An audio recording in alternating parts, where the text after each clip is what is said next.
No niin, morjesta vaan katsojat. Nyt ollaan käyty ensimmäistä kertaa tänä vuonna 2026 elokuvissa ja Apassi tässä, morjesta, on mun mukana. Ja nythän me ollaan lähdetty suorittamaan tätä listaa, mitä me tehtiin sitten silloin pari viikkoa sitten, että nämä elokuvat pitää katsoa tänä vuonna. No Kullervo vähän nyt jäi välistä, eikä se varmaan ihan kauhea menetys ole, mutta nyt oltiin katsomassa tätä Danny Boylen 28 vuotta myöhemmin elokuvan jatko-osaa, eli 28 vuotta myöhemmin Blue Temple.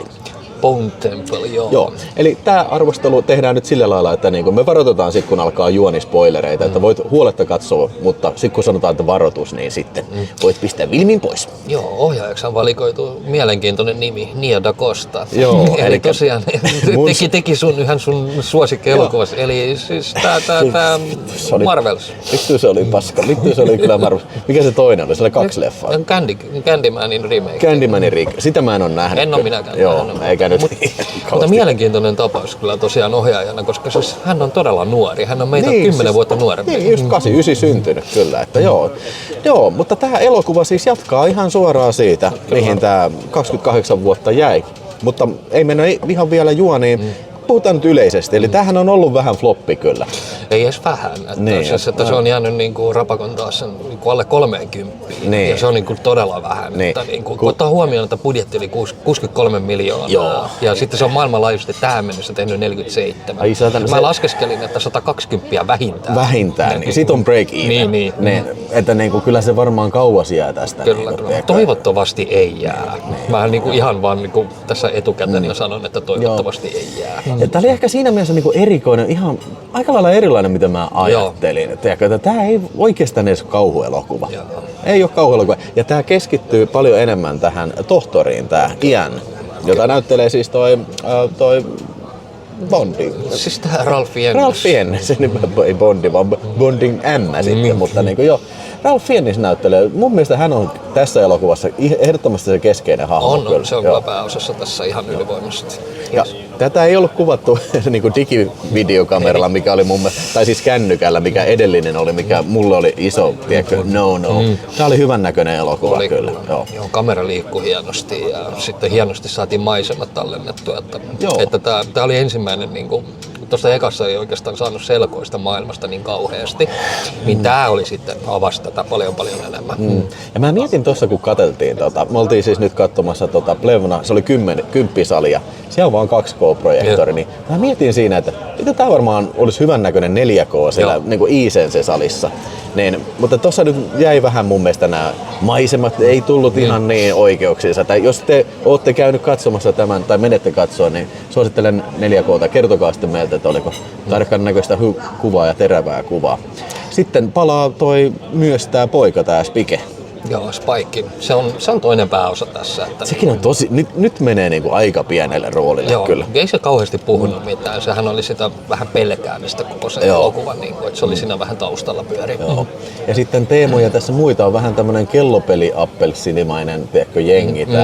Tää paholaisen 7 sormeen, missä on tää Jimmy Jimmy-jengi. Joo, siis oli niinku se Jimmy Crystal oli niinku se pääporukka. Se luulee olevansa joku lordi kautta puolijumala. Saatanan poika. Joo, eli heidän niinku näitä kolttosia seurataan tässä. Ja sitten Ralph Fiennesillä on tämmönen lääketieteellinen koe, mikä mun mielestä oli tää elokuvan kiinnostavin aspekti. Kyllä, että semmonen. Oliko tää sun mielestä viihdyttävää? Oli.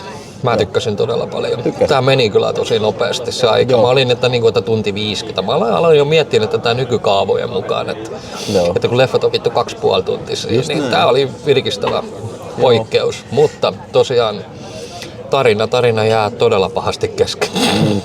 En mä tiedä, jäi se niinku vähän niin kuin siirtyy seuraavaan chapteriin, mutta kyllähän tää mun mielestä tämä osuus tästä on taputeltu aika hyvin, että näin, mutta niinku katsotaan nyt, kun tää on pahasti flopannut, niin saa nähdä nyt sitten, että tuleeko tästä sitten jatko-osaa. Kyllä mä toivon, että tulee kyllä. Tää oli sen verran hyvä. Ja hyvät musiikit tässä oli. Tässä oli hetkonen, siis on Duran Durania, se on ainakin 4 biisiä ja sitten Radioheadia.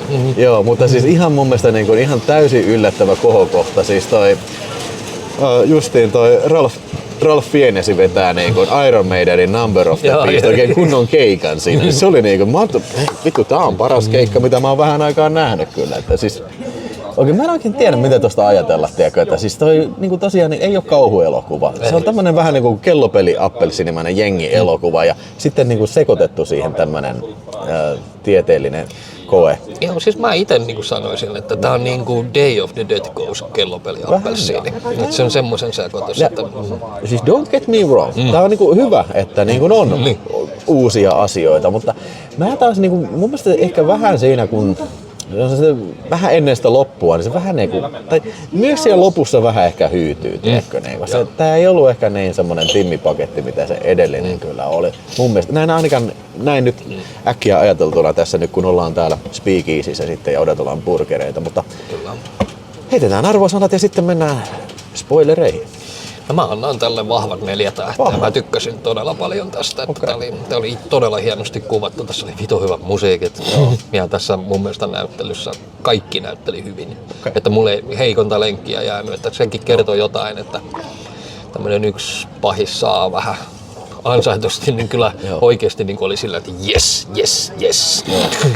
Mä oon vähän niin kuin nyt epätietoinen. Mä annan ehkä vahva 3 tähteä. Että ehkä tää tulee joskus katsottua uudestaan. Ja se pitää myös sanoa tähän mun arvosteluun vielä lisätä se, että tää oli todella väkivaltainen elokuva. Se oli sadistinen jopa. Sadistinen ja verinen elokuva. Ja siis semmonen niin ihmettelen kyllä todellakin K16 ikärajaa. Että niin kuin semmoisa, se on joku tiedätkö tarkasta, että joo, 16 tällä, mutta hei, mieti jos joku Nosferatu oli 16, niin kyllä tää olisi niinku helposti 18. Tää on raaempi kuin se ensimmäinen elokuva. Tässä oli siis kaikin puolin, niin kun se repi sen pää irti ja sitten se pääkallosta sen saatanan pääosa ja alkoi aivoja vetelee. Aivoja, joo. Se oli hienosti tehty kyllä. Mutta mä heitän vahva 3 sitten ja näillä sen. Ja kyllä mä suosittelen. On joo, siis ilman muuta. Tää on hieno tarina. Ja siis varsinkin jos haluaa vähän omaperäisemmän, tiedätkö, zombie-elokuvaa ja varsinkin jos on sen ensimmäisen nähnyt, niin silloin se kyllä kannattaa katsoa. Mutta jos et ole ekaa nähnyt, niin ei sitten kyllä... Jos oli sitä mieltä kuin Mätsi, että se eka oli tosi paska, niin ei todellakaan kannata tätä. Ei tää, siis sun pitää tykätä siitä ensimmäisestä, jos sä haluat tästäkin tykätä. Niin. Nämä on sen verran sieluveljeksiä niiden elokuvat keskenään. Mutta sitten aletaan perkaa vähän, että mitä tämän elokuvan tapahtumia on. Eli tämähän lähtee siitä, että Spike on otettu kiinni siinä sen ykkösen loppukohtauksen jälkeen. Ja sitten tulee heti tämmönen tappelu to the death, että jos sä tapat tämän jätkän, niin susta tulee yksi meistä.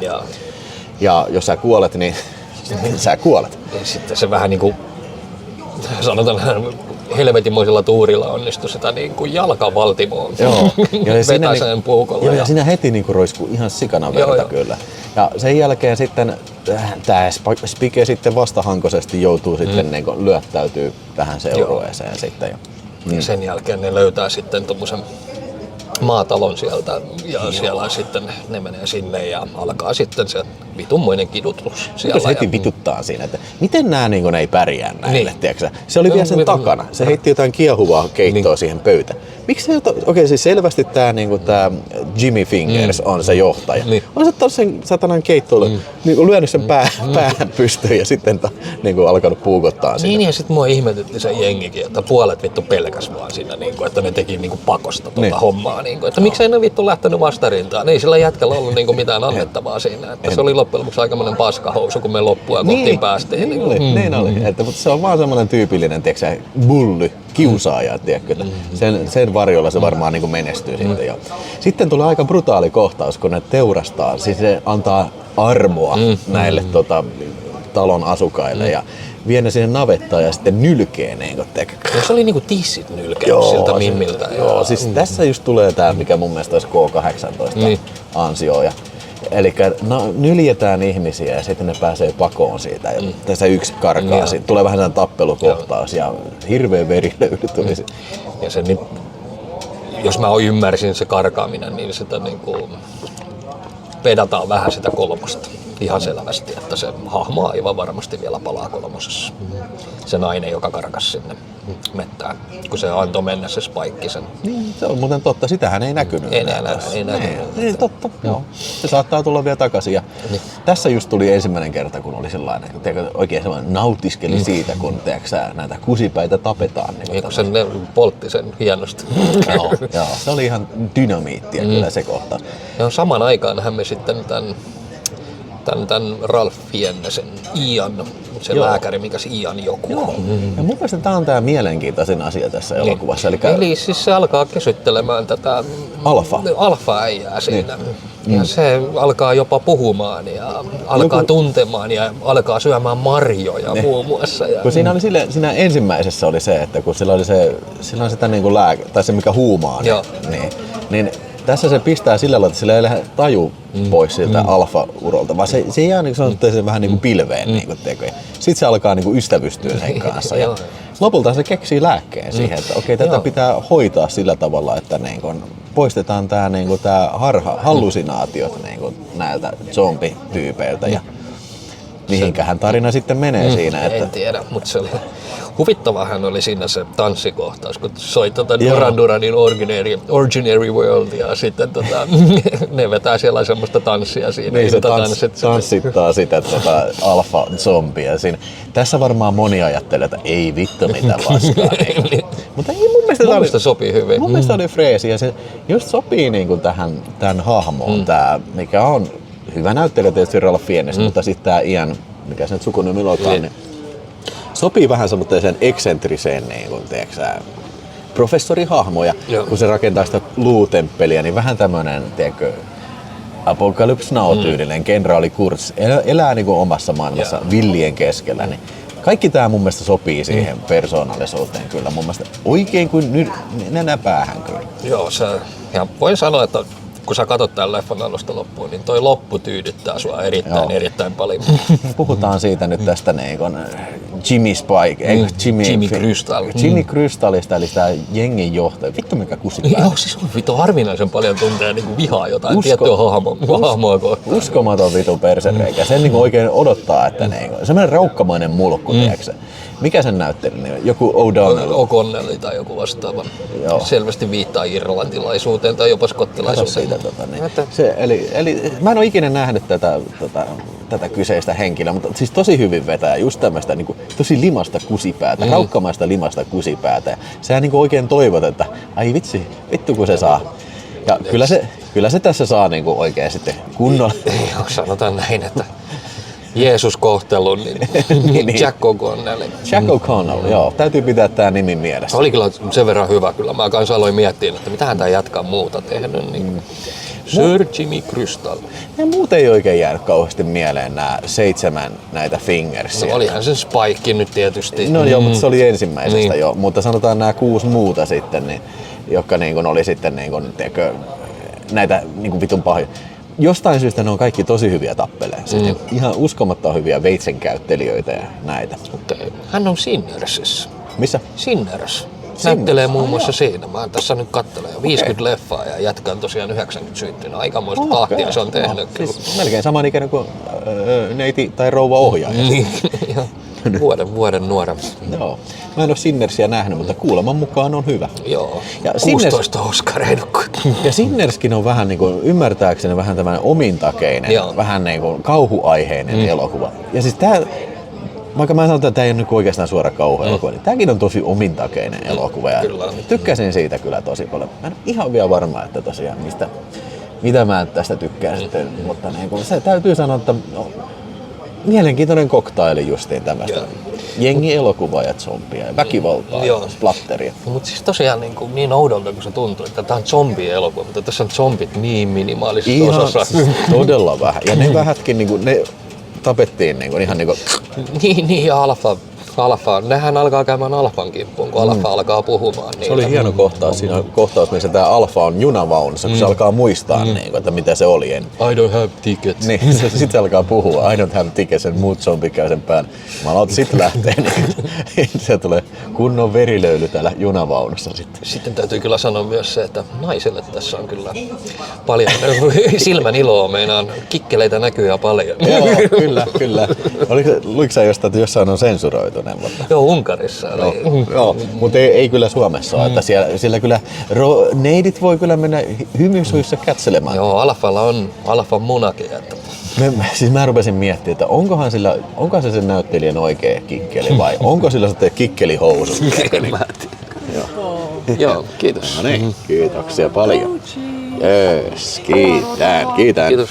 No niin, burgeria tulee kyllä, mutta kyllä me varmaan aika lailla ollaan taputeltu tää sitten tässä, että niin kun edelleen sä suosittelet. Mä suosittelen hyvin. Joo. Mä tykkäsin ihan sikana ja tää on semmonen leffa, että niinku, mä oon todella pettynyt, jos ei kolmonen tuu leffateattereihin, vaikka se floppaiskin, koska tää vittu ansaitsee hyvän niinku, nyt pitää ajatella laatu edellä, ei niinkään numerot edellä, että mä toivon, että poikkeus tehdään tämän osalta. Se pitää vielä sanoa, että olin tosi positiivisesti yllättynyt. Siis tuolla nyt oltiin ensi-iltanäytöksessä, niin oli tosi paljon väkeä. Oli joo. Melkein me oltiin ihan varma, että me ollaan tyyliin ainoita. Niin, just niin kuin 10 ehkä maksimissa, mutta ihan täynnä oli. Ihan täynnä ja se on niin kuin positiivinen merkitä. Kyllä siellä on varmasti katsoja, joka odottaa jotain muutakin kuin supersarkeripaskaa niin kuin elokuviltaan. Niin ja sitten Plevnalle pitää nyt semmonen yksi pieni miinusasia sanoa, että vittu laittakaa ne lämmöt ihan oikeesti kuntoon. Siellä on ihan vitun kylmä. Joo, siis tällä hetkellä kun kuvataan, niin nyt on niinku tyyliin 20 astetta pakkasta täällä, että niinku se ei ihan ollut ehkä ihan lämpimin kokemus, mutta selvisimme kuitenkin sitten. Joo. Kyllä. Mitäs trailereita siinä oli? Tuo oli toi se kakkonen, Greenland 2. Mitäs muuta siinä nyt? Mitä mä oon unohtanut? Joku Suomi-leffakin siinä oli. Lapin sota oli. Lapin sodan teaseri ja sitten oli se Luottomies 2. Joo. No. Ei saatana, ei. Siinä se oli. Joo, siinä oli 3 sellaista traileria, mitä me ei varmaan olla edes menossa katsomaan. Niin, no. En mä nyt äkkiseltä keksi. Mä en tiedä, miksi, siis onko se Lapin sota nyt sitä varten. Mua ei kiinnosta pätkääkään. Ollaanko me nyt siinä vaiheessa, että Suomi kaipaa joku sota-elokuvan taas?